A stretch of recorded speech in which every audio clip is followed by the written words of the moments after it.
संघवा खिंचावल फोटो रखले जे हलिया अब जाके अगिया में सभे जरलिया।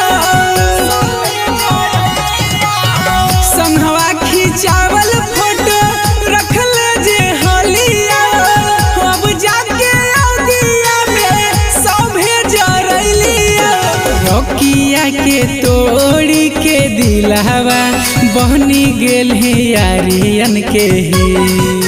रकिया के तोड़ी के दिलावा बहनी गेल है अखिलेश के ही।